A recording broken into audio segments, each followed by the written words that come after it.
Doctors and patients have a warning for you tonight. Something you probably have in your medicine cabinet can make you very sick if you don't follow those directions very carefully. We are talking about acetaminophen. It is sold under the brand name Tylenol, and it's also in all sorts of prescriptions and over-the-counter medications like NyQuil and Theraflu. Here's investigative reporter Angie Racono.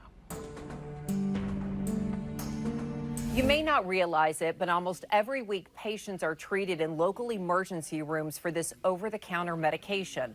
Some overdoses are intentional, but many are accidents. People who just wanted pain relief and had no idea they were slowly poisoning themselves. I was a normal 29-year-old. Meet Caitlin Bachhoven. She has a story you should hear about over-the-counter painkillers. So I was trying to use what I knew as a safe solution, and it turned into a very negative one very quickly. Caitlin had a new job, but insurance hadn't kicked in yet. So she was taking acetaminophen day after day for weeks. I felt like I was working in the medical field. I felt like it was the safe thing for me to take to help mask that pain. She even went on vacation, attempting to push through pain. Looking back, she realizes her doses were too high. Probably double what was probably recommended. We're gonna get an EKG. Everything crashed. Be okay. She was rushed to the ER.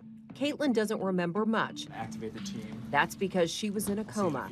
She had acetaminophen poisoning and needed a liver transplant.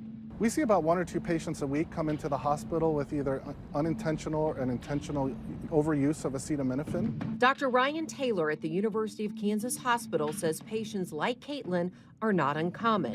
They may take several medications, not realizing they are stacking up acetaminophen because it's also in other medications. Many don't realize the danger. Many patients don't. And so they think they're just taking extra, more is better. They're going to have more pain relief if they take more tablets, and they think nothing of taking more than the recommended dose because they want more pain relief.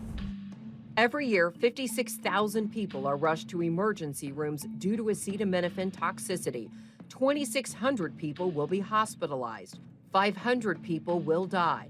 Half of these are unintentional, like Caitlin. Acetaminophen toxicity is actually the most common cause of liver transplants in the United States. Here are the early warning signs of acetaminophen poisoning: nausea, pain, sweating. Many people miss it because they are already in pain. It progresses to trouble breathing, extreme weakness, blurred vision, rapid heartbeat, confusion, and even coma. Here in the United States, acetaminophen is readily available. You can buy hundreds of pills at a time.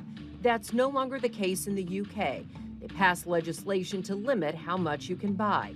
They now treat it like we treat Sudafed. It's behind the counter, and now in blister packs. You can only buy a limited number of pills. Medical journals have concluded it reduced suicides and the need for liver transplants due to an overdose, praising the move. If we hadn't come that day, I would not have survived. That I would have completely died of complete organ shutdown. Caitlin spent months in the hospital. She had to regain skills like walking. Here she is being cheered on by the team at St. Luke's, who helped with her rehabilitation. Thank you all for all of your help and everything with my recovery. I appreciate it. We couldn't have done it without you guys. Aww. Today she's back to work. I don't know what that is. And pretty much back to normal. That's why he gets to be the one that I walk. Enjoying walks with her boyfriend and dogs, sharing her story, hoping to warn others. Doctors say acetaminophen is safe when taken correctly. The problem is dosage. If you have any questions, you need to speak to your pharmacist or doctor to make sure you're taking the correct amount and not unintentionally doubling up due to other prescriptions. Doctors also warn alcohol and Tylenol don't mix. Angie Racono, KCTV5 News.